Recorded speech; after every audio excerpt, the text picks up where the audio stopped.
Here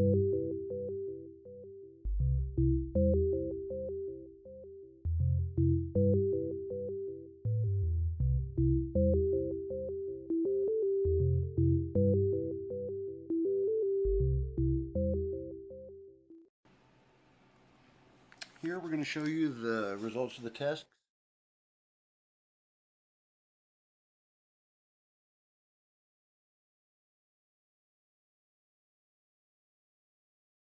Some really nice juicy growth and really nice germination rate too.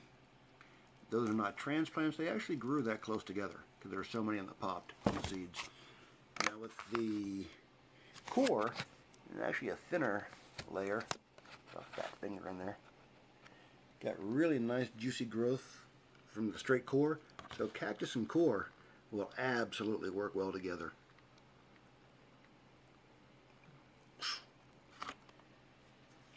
Maybe I should come up with a cool name for it. Cacticore, core cactus. No, okay, we'll stop that. Sorry.